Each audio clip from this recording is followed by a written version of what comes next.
નમસ્કાર બાળ મિત્રો, standard 8 English grammar unit number 9 interrogative pronoun 1. આજે આપણે આ ભણવાના છીએ. ઇન્ટ્રોગેટિવ પ્રોનાઉન 1 એટલે કે પ્રશ્નસૂચક સર્વનામો. એને આપણે શું કહેશું? પ્રશ્નસૂચક સર્વનામો.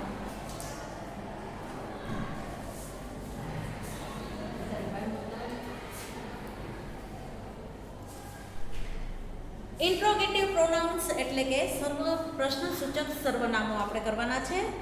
તેનો ઉપયોગ પ્રશ્ન કરવા માટે થાય છે. આપણે આ પ્રકરણમાં કયા કયા શીખવાના છે? તો કે હુ, વોટ, વેન, વેર, વાય વિશે માહિતી મેળવવાની છે. મિત્રો તો આની પહેલાં પણ આપણે શીખી ગયા છીએ. ગ્રામરમાં જે આપણે ટેન્સ ભણ્યા છીએ, બરાબર? આપણે ટેન્સ ભણ્યા એ કયા કયા હતા? તો કે simple present tense, simple past tense, simple future tense, past continuous tense, present continuous tense. આપણે આ બધા ટેન્સીસ ભણ્યા, એમાં બધામાં આપણે WH વાળા પ્રશ્નો આવતા જ હતા, બરાબર? અને એના વિશે આપણે આડકતરી રીતે ઘણી બધી જાણકારી મેળવી લીધી હતી. હવે અત્યારે આપણે અહીંયા ચેપ્ટર ભણવાનું છે તે છે ઇન્ટ્રોગેટિવ પ્રોનાઉન 1 એટલે કે પ્રશ્નસૂચક સર્વનામો. એનો આપણે પહેલો ભાગ ભણીએ છીએ અત્યારે. તો પ્રશ્નસૂચક સર્વનામો કયા છે જે તમે જાણો જ છો બાળ મિત્રો? એમાં પહેલું છે તે હુ. આપણે જોઈએ હુ એટલે તો કે કોણ. વ્યક્તિદર્શક સર્વનામ છે બાળ મિત્રો. હુ એટલે કોણ. જ્યારે કોઈ વ્યક્તિ વિશે આપણે જાણકારી મેળવવી હોય, તેનું નામ જાણવું હોય, બરાબર, તો આપણે એને હુ થી પ્રશ્ન કરીએ છીએ, બરાબર? એટલે વ્યક્તિદર્શક સર્વનામ છે. હુ થી પ્રશ્ન પૂછી શકીએ કોઈ વ્યક્તિ વિશે કે કોઈ વિશે આપણે માહિતી મેળવવી હોય, બરાબર? કે કોઈ વ્યક્તિ કોણ છે તે આપણે જાણવું હોય તો સામાન્ય રીતે વ્યક્તિનું નામ કે વ્યક્તિ વિશે જાણવા માટે આપણે હુ થી પ્રશ્ન કરી શકીએ છીએ, બરાબર? એટલે હવે હુ થી આપણે પ્રશ્ન કરીએ તો એનો જવાબ આપણને શું મળે? તો કે હુ એટલે કોણના પ્રશ્નના જવાબમાં આપણને કર્તા મળે છે. શું છે? બરાબર? કે અહીંયા આપણને જવાબમાં શું મળે છે? તો કે જવાબમાં આપણને ક્રિયાનો કર્તા મળે છે. શું મળે છે? ક્રિયાનો કર્તા મળે છે, બરાબર? આ ખાસ ધ્યાન રાખજો કે ભાઈ હુ એટલે કોણ, એના જવાબમાં આપણને ક્રિયાનો કર્તા મળે છે, બરાબર? વાક્ય રચના કેવી રીતે બને છે? તો કે હુ વત્તા વર્બ વત્તા ઓબ્જેક્ટ, બરાબર? વાક્ય રચના કઈ છે એની? વાક્ય રચનામાં મિત્રો તમે જોશો તમારામાં આપેલી છે, તેમ છતાંય તે આપણે જોઈએ તો કે સૌથી પહેલા તો હુ, પછી વર્બ, પછી ઓબ્જેક્ટ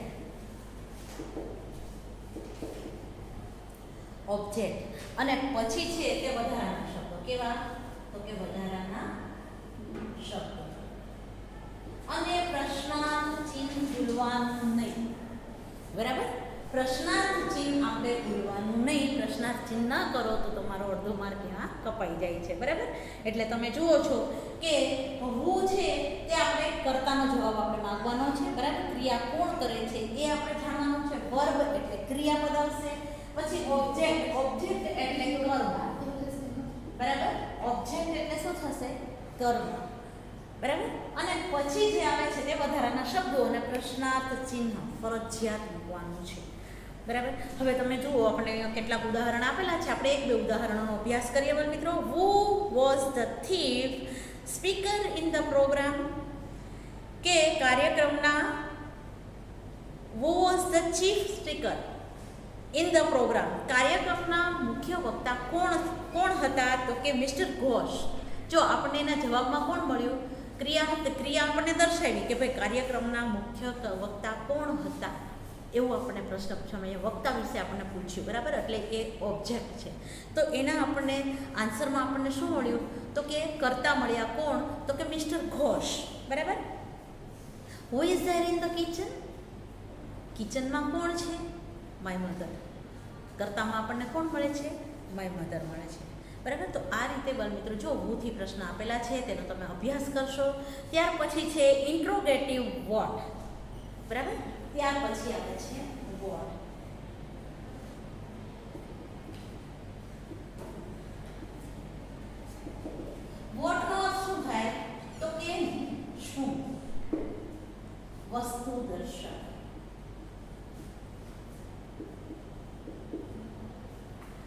વસ્તુ દર્શક. બરાબર.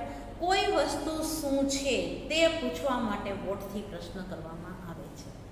બરાબર. હવે હુથી પૂછાયેલા પ્રશ્નના જવાબમાં જેમ આપણને કર્તા મળે છે તેવી રીતે વોટથી પૂછાયેલા પ્રશ્નના જવાબમાં આપણને કર્મ મળે છે. બરાબર. અહીંથી વોટથી પૂછાયેલા પ્રશ્નના જવાબમાં આપણને શું મળે છે?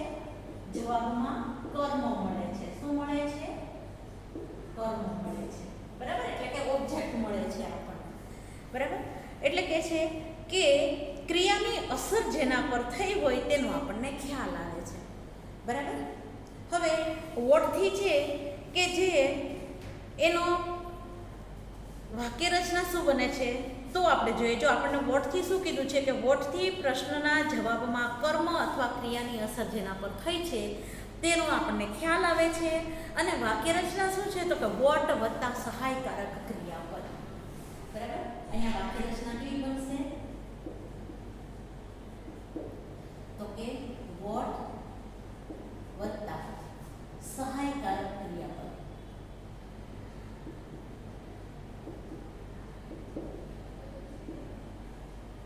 જો પછી કોઈ પણ કાળનું હોય. બરાબર. માની લો કે વર્તમાન કાળનું છે તો વર્તમાન કાળનો આપણને પ્રશ્ન પૂછવામાં આવે છે. બરાબર. તો આપણે શું કહેવાય? What does your father do? તારા પિતાજી શું કરે છે? બરાબર. તો હવે તમે જો અહીંયા ડઝ આવ્યું. What does. ડઝ એ શું છે તો કે ક્રિયાપદ છે, જ્યારે ડુ છે એ તો કે કર્મ છે. બરાબર. એ શું છે? કર્મ છે. બરાબર. અહીંયા આપણને પ્રશ્ન એવી રીતે આપણને પૂછેલા છે. બરાબર. તો આપણે જોઈએ કે ભાઈ વાક્ય રચનામાં પહેલા વોટ આવે છે, પછી સહાયકારક ક્રિયાપદ આવે છે, પછી કર્તા આવે છે. બરાબર. પછી કોણ આવે છે? કર્તા આવે છે. અને પછી આવે છે તે શું છે તો કે વર્બ. મૂળ ક્રિયાપદ આવે. શું કહેવાય? વર્બ. એટલે કે મૂળ ક્રિયાપદ. અને પછી છે તે વધારાના શબ્દો.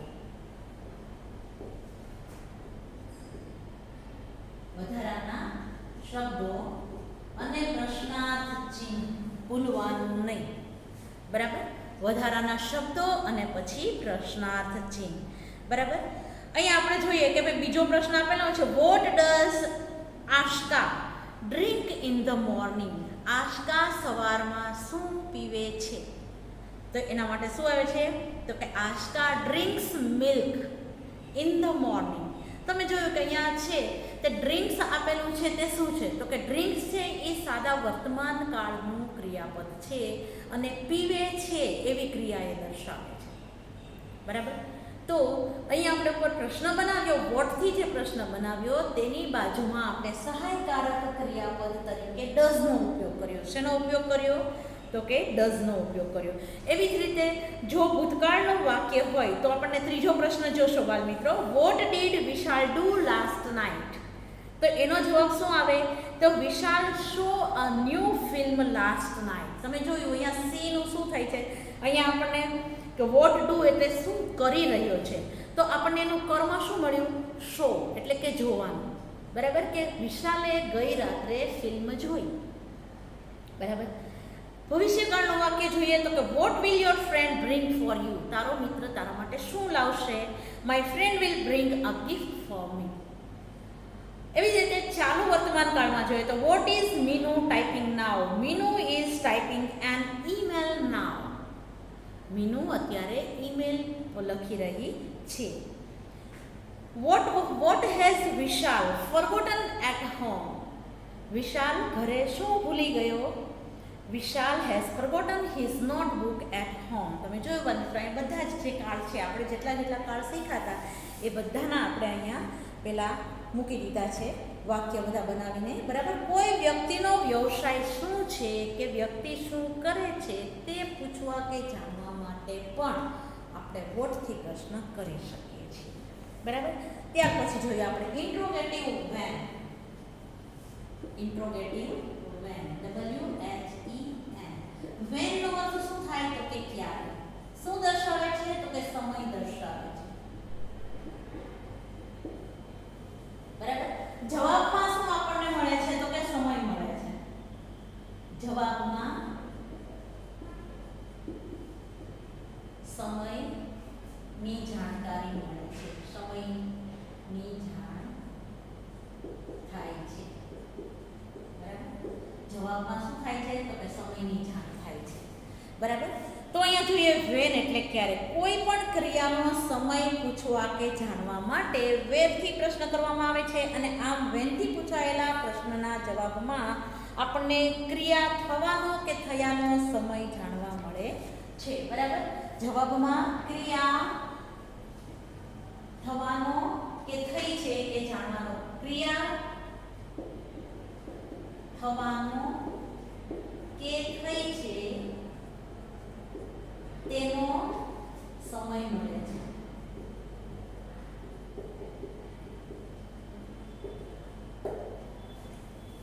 વાક્ય રચના કેવી રીતે તો કે જે રીતે આપણે વોટની વાક્ય રચના કરી એવી રીતે વેનની વાક્ય રચના થાય છે. કેવી રીતે થાય છે વાક્ય રચના તો કે વેન પ્લસ સહાયકારક ક્રિયાપદ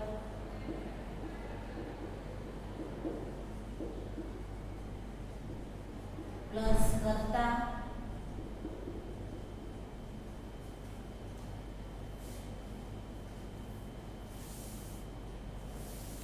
પછી વર્બ અને ઓબ્જેક્ટ, વર્બ પ્લસ ઓબ્જેક્ટ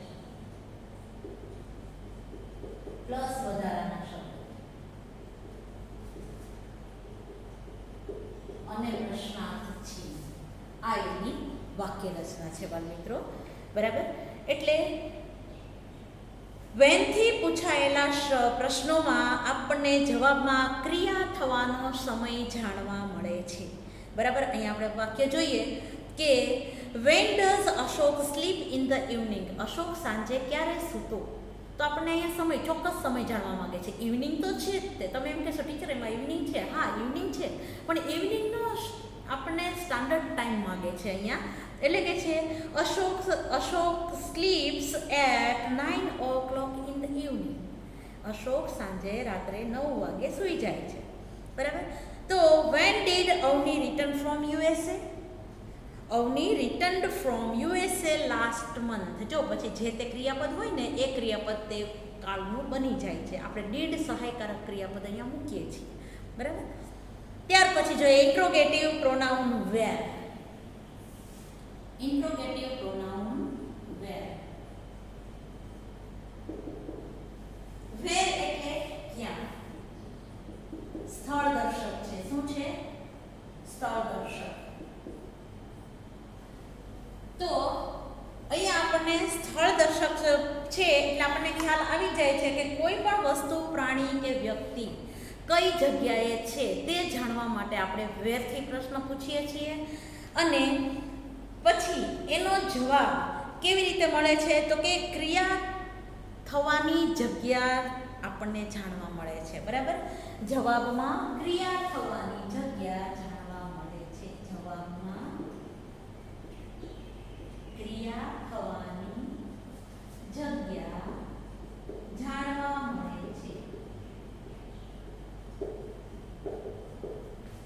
એટલે કે આપણને જવાબ શેમાં મળે છે? પ્રેપોઝિશનમાં, એટલે કે નામયોગી અવયવમાં આપણને એનો જવાબ મળે છે, બરાબર. તો આ બધા પ્રેપોઝિશન કયા કયા છે તો કે in, on, under, near, at વગેરે આ બધા છે. બિહાઇન્ડ, એબોવ આ બધા છે તે શું છે તો કે પ્રેપોઝિશન છે. ઓકે બાળ મિત્રો, ખ્યાલ આવી ગયો તમને? તો કે વાક્ય રચના, તો કે જે રીતે આપણે આની વાક્ય રચના કરી હતી એ જ રીતે વેરની વાક્ય રચના થશે, બરાબર. વાક્ય રચનામાં તો કે સૌથી પહેલા વેર પ્લસ સહાયકારક ક્રિયાપદ પ્લસ કરતા. જો બાળ મિત્રો આટલું તો છે ને સામાન્ય જ છે, બરાબર.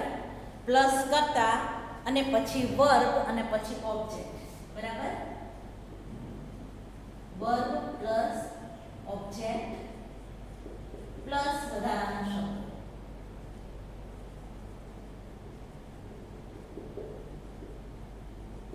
અને પ્રશ્નાર્થ છે, બરાબર. આટલી વસ્તુ તમારે ખાસ ધ્યાનમાં રાખવાની છે, બરાબર. કે કોઈ પણ પ્રશ્ન બનાવીએ એટલે પ્રશ્નાર્થ ચિહ્ન મૂકવાનું ભૂલવાનું નહીં. અહીંયા આપણને એક બે ઉદાહરણ આપેલા છે તો જોઈએ. Where are the cows grazing. ગાય ક્યાં ઘાસ ખાય છે અથવા તો ક્યાં ચરી રહી છે? The cows are grazing in the field.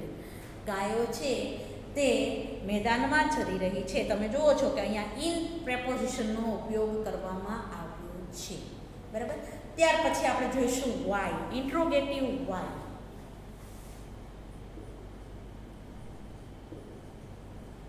Y એટલે તો કે શા માટે. બરાબર. ઇન્ટ્રોગેટિવ વાય નો અર્થ શું થાય છે? તો કે શા માટે. બરાબર. એટલે આ જે આના આપણને આ પ્રશ્ન છે તે કેવો કહી શકીશું આપણે? તો કે કારણ દર્શક. કોઈ પણ ક્રિયા શા માટે થઈ છે તે જાણવા માટેનું આપણને અહીંયા કારણ મળે છે. બરાબર. જવાબમાં ક્રિયા થવા પાછળનું કારણ જાણવા મળે છે. બરાબર. અહીંયા જવાબમાં ક્રિયા થવા પાછળનું કારણ જાણવા મળે છે.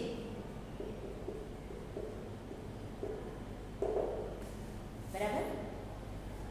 કે શા માટે ક્રિયા થઈ હતી એ જાણવા માટે આપણને અહીંયા કારણ મળે છે. બરાબર. એટલે તમે જુઓ છો કે આનો જવાબ આપણને કેવી રીતે મળે? તો કે બીકોઝ થી મળે, અથવા તો સો થી મળે, અથવા ધેરફોર થી. આપણે કોઈ પણ રીતે વાય નો જવાબ આપણે આપી શકીએ છીએ બાળ મિત્રો.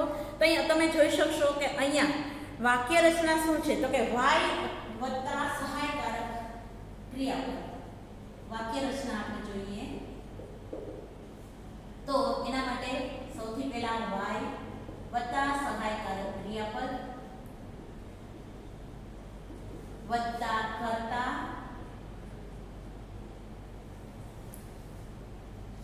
વત્તા વર્ગ વત્તા ઓબ્જેક્ટ પ્લસ વધારાના શબ્દો અને પ્રશ્નાર્થ ચિહ્ન. વધારાના શબ્દો અને પ્રશ્નાર્થ ચિહ્ન. બરાબર. Why is Ramesh late. અહીંયા આપણને ઉદાહરણ આપેલું છે બાળ મિત્રો, પેજ નંબર 71 ઉપર જોશો. Why is Ramesh late? Ramesh is late because he missed the bus. હવે આનો જવાબ તમે એમ કહેશો ટીચર 100 થી આપવો હોય તો કેવી રીતે આપી શકાય? તો તમે આપી શકો Ramesh missed the bus so he is late. Ramesh missed the bus so he is late. બરાબર. આ રીતે પણ આપણે એનો જવાબ આપી શકીએ. બરાબર.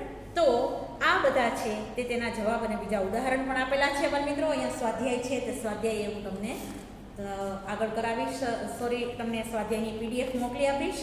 એમાંથી જોઈ અને તમારે સ્વાધ્યાય કરી નાખવાનું છે બાળ મિત્રો. બને ત્યાં સુધી પહેલાં જાતે કરજો પેન્સિલથી, પછી જોઈ અને સાચું લખી નાખજો. બરાબર. ત્યાર પછી આપણે જોઈએ કે ઇન્ટ્રોગેટિવ પ્રોનાઉન ટુ. બાળ મિત્રો આ તમે લખી દીધું હશે તમારી CW નોટમાં.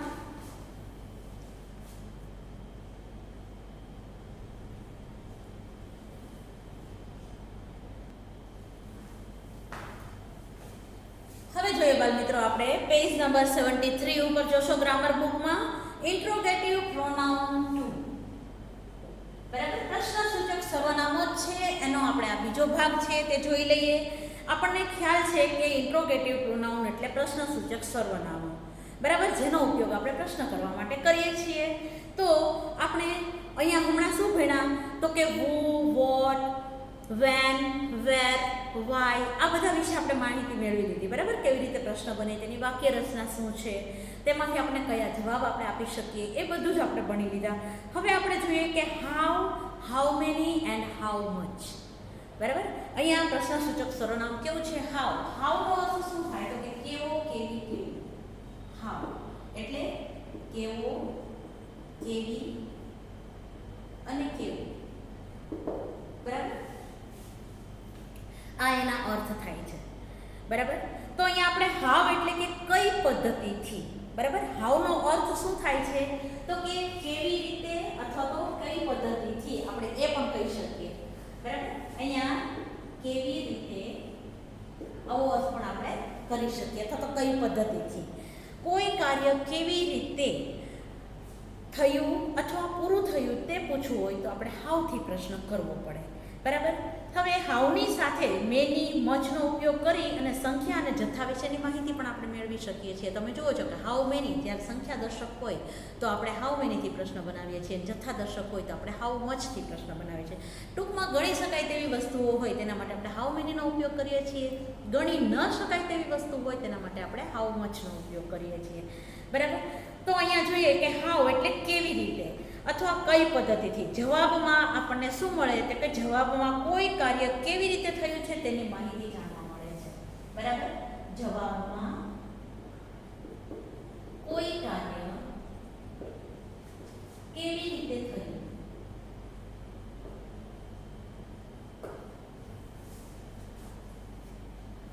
તેની માહિતી મળે છે. બરાબર. આ છે એનો જવાબ આપણને આ રીતે મળે છે.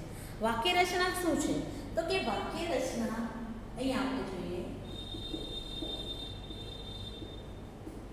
સૌથી પહેલા તો કે હાઉ, પછી તો કે સહાયકારક ક્રિયાપદ. બરાબર. હાઉ પછી શું આવશે? સહાયકારક ક્રિયાપદ.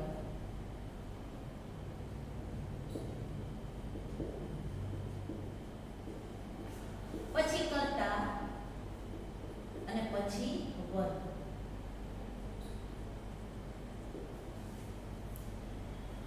પછી વધારાના શબ્દો. શું આવશે પછી? તો કે વધારાના શબ્દો. અને છેલ્લે પ્રશ્નાર્થ છે. આ છે તેની વાક્ય રચના છે. બરાબર. અહીંયા આપણને ઉદાહરણ આપેલું છે. How did you go to your office? તમે તમારી ઓફિસે કેવી રીતે ગયા હતા? તો કે I went to office by my car. હું ઓફિસે મારી કાર દ્વારા ગયો હતો. બરાબર. ત્યાર પછી જોઈએ આપણે હાઉ મેની એટલે કે કેટલા. બરાબર. હાઉ મેની આપણે જોઈએ. હમણાં જ મેં તમને કીધું એવી રીતે બાળ મિત્રો. અહીંયા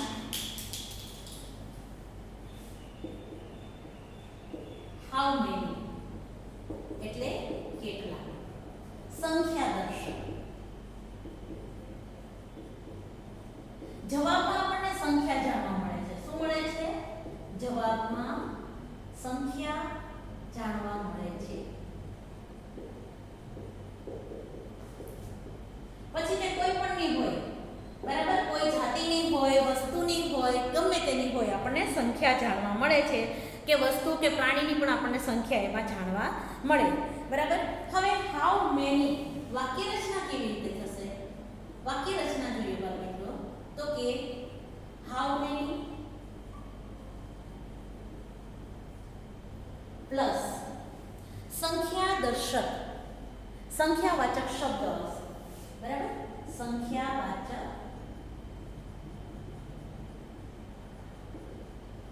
કેવો હશે? તો કે બહુવચનનો હશે. યાદ રાખજો બાળ મિત્રો. સંખ્યાવાચક શબ્દ બહુવચનનો જ હશે. બરાબર. પ્લસ સહાયકારક ક્રિયાપદ. પ્લસ સહાયકારક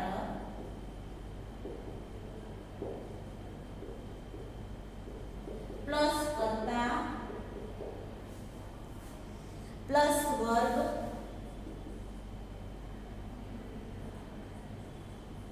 પ્લસ વધારાના શબ્દો અને પ્રશ્નાર્થ છે. બરાબર.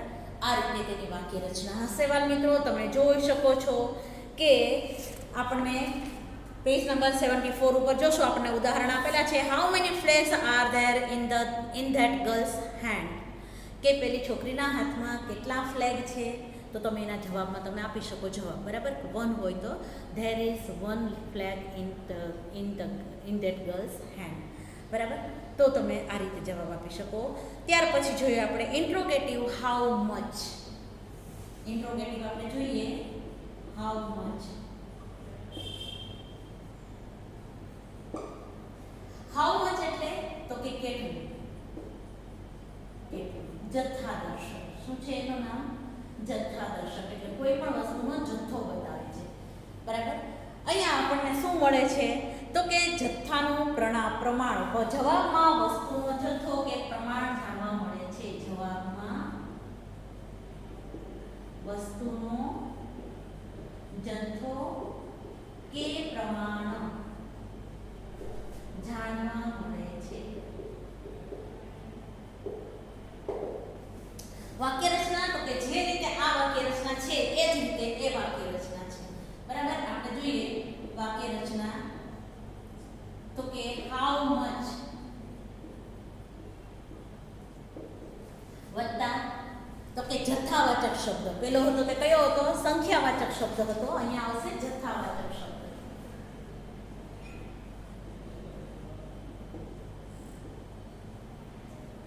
એક વચનનો હશે. બરાબર. કેવો હશે ઈ? એક વચનનો કે બહુવચનનો કોઈ પણ હોઈ શકે. વત્તા સહાયકારક ક્રિયાપદ.